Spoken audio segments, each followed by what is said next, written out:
नमस्कार. आज आपल्या टिफिन सिरीजमधला हा दुसरा एपिसोड आहे आणि आज आपण बनवणार आहोत प्रोटीनने भरपूर आणि अतिशय चविष्ट अशी हिरव्या मुगाची उसळ. अगदी कमी वेळात आणि कमी साहित्यात ही रेसिपी तयार होते. एकदा साहित्य बघून घ्या. तर इथे मी घेतलेली आहे 1 मिरची कट करून, कढीपत्ता, लसूण, 1 कांदा, बारीक चिरलेली कोथिंबीर आणि 1 वाटी हिरवे मूग भिजवलेले. मूग हे मी रात्रीच भिजत घातलेले होते आणि मूग हे प्रोटीनने भरपूर असतात, त्यामुळे आरोग्यासाठी पण खूप चांगले आहेत. तर आता चला रेसिपी बनवायला सुरुवात करूया. तर इथे टाकलेलं आहे मी कढईमध्ये 1 चमचा तेल. त्यामध्ये घालूया थोडीशी मोहरी.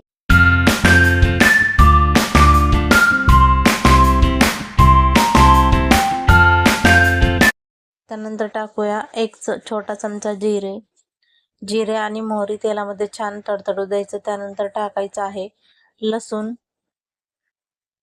लसूणला सोनेरी रंग येईपर्यंत लसूण परतून घ्यायचा. लसूण हा छान परतून झाला की त्यानंतर आपण ह्याच्यामध्ये टाकूया कढीपत्ता. कढीपत्ता पण 2 मिनिटं फिरवून घेऊया. आता टाकूया कांदा. कांद्याला पण गोल्डन कलर येईपर्यंत परतून घ्यायचा आहे.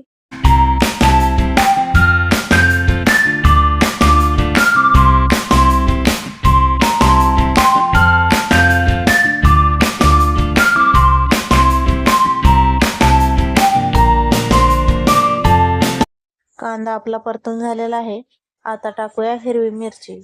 हिरवी मिरची मी 1च घेतलेली आहे, कारण हिरवे मूग हे 1च वाटी होते, त्यामुळे मी 1च मिरची टाकलेली आहे. तिखट तुम्ही तुमच्या आवडीप्रमाणे कमी जास्त करू शकता.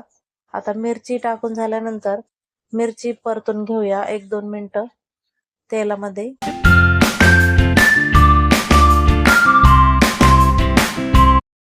त्यानंतर मी टाकणार आहे थोडीशी हळद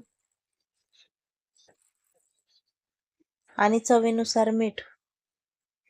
मीठ टाकून झाल्यानंतर टाकायचे आहे हिरवे मूग भिजवलेले आणि हे एकदा छान मिक्स करून घेऊया, जेणेकरून कांदा मिरची सगळं ह्याला लागेल.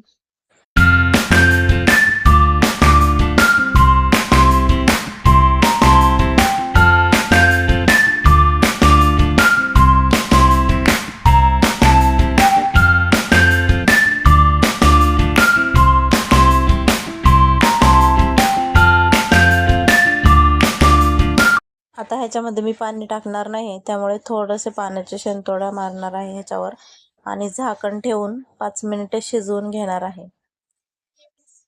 आता 5 मिनिटांनंतर आपण झाकण काढून बघूया.